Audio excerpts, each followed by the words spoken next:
How did you And get red pilled, by the way?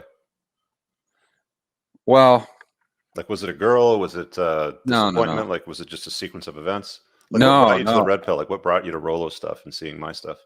Well, I've been single since college, Yeah. and I've you want to use the term spinning plates or whatever, Right. and even prior to that, even when I was in grade school and high school, I that was never a problem for me as far as we'll say getting a date. Right. That's never really an issue. And then I played a lot of sports and I was athletic, and I just it's just we'll just leave it at that. It was never an issue. Okay. And then I started to make quite a bit of money, and so then it became even easier than it was before. And before it was very, very How old were you when easy. you made your first million? I was a self-made millionaire at 34, Cool. and so And you're how old now? 48. Oh shit, you're almost the same age as me, man. You're like Yeah, you're exactly the same age as me. yeah. So I so it was never an issue, and what was fascinating, must have been 2007 or something like that. And I never watched TV, but I stumbled across Mystery's show. Hmm. Remember? Mystery Method. No, well, his show first. I stumbled across his show. Remember?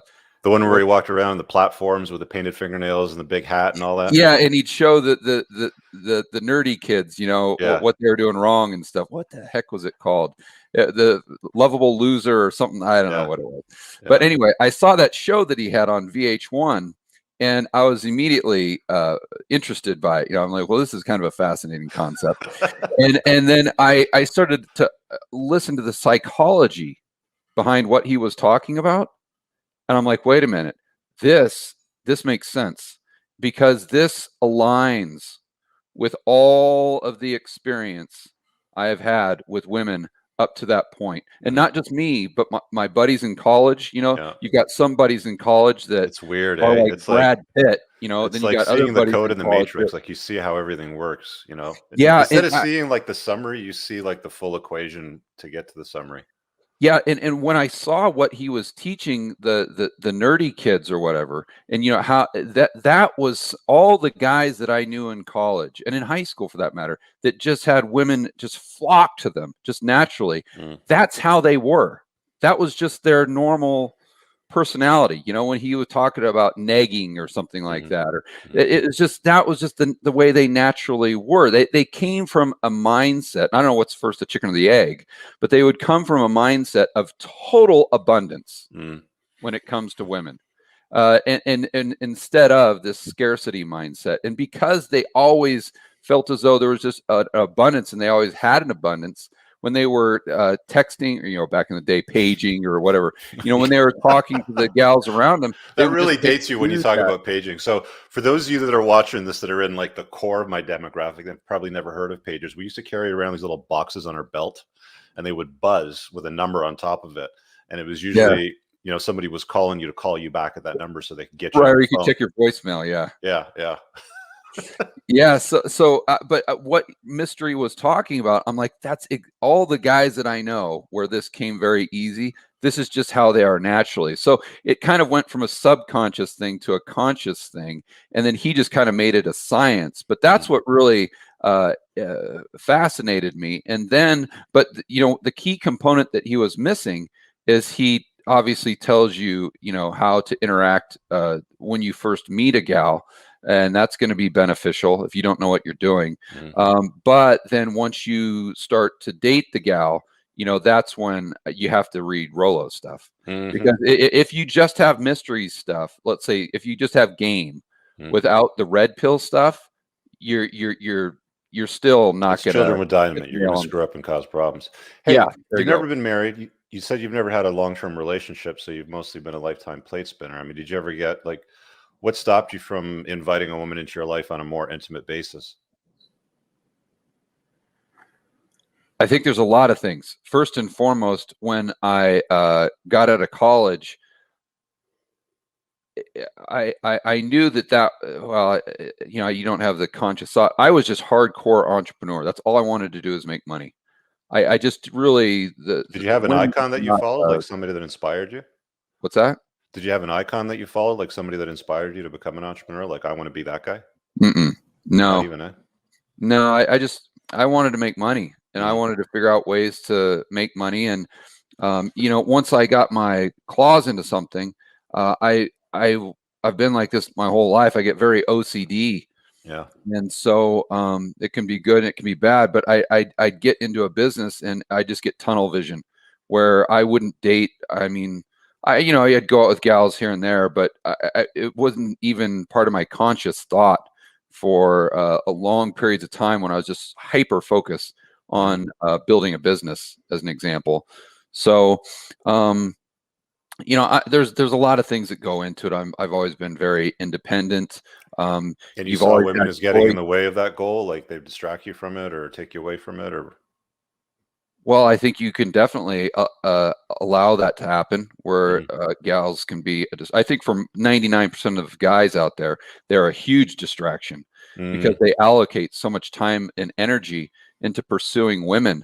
When if they would just take that same time and energy into pursuing their business or pursuing excellence, like you say, the mm, women would fall into place. See, that's what guys don't understand. They mm. think that they actively have to pursue women, and it's not the case. If you pursue other things, and if you pursue personal growth and professional growth, then you don't have to pursue the women, they'll pursue you.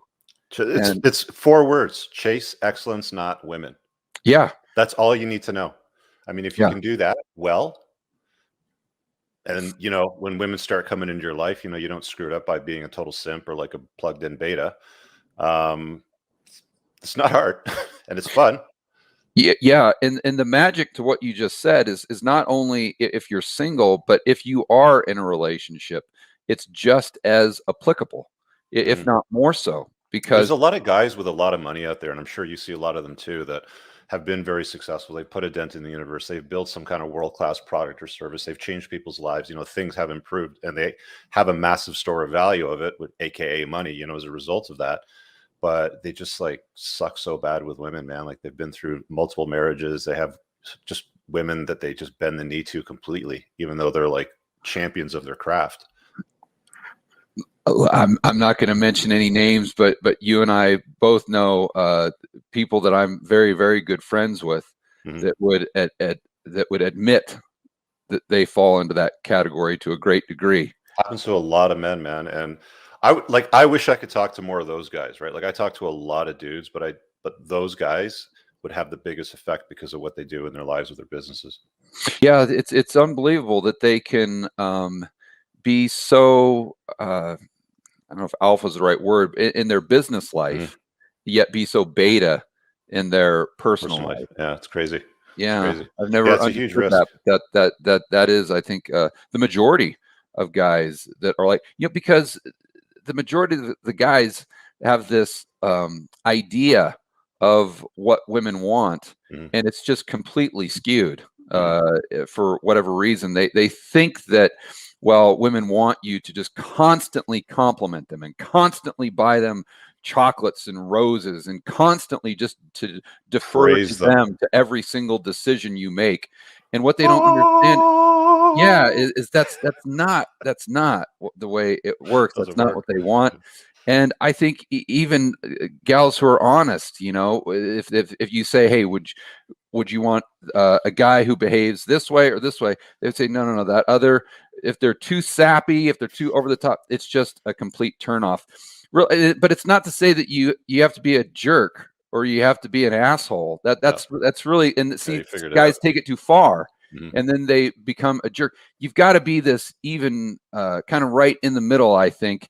And not to be cliche, but if you look at like a James Bond type figure, how you're in control, you've maintained frame, to, Mhm. to use your term, but at the same time you're a gentleman. When you're in the presence of that gal, you're an extreme gentleman, Mhm. but you're calling the shots, and you are someone that any woman would look up to and actually respect.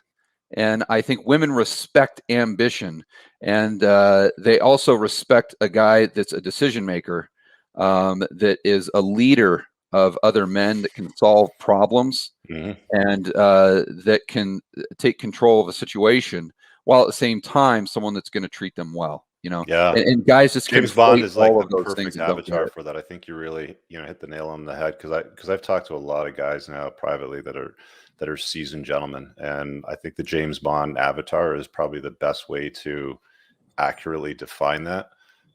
You want to aim for a target, aim for that. It's not a bad target to aim for. Yeah, it's just you're in control of you. You You know what? got your Speaking shit of that straight. You're target, in control, but yet you're a gentleman at the same time. You're not a prick. You're not arrogant. You're not over exactly. the top.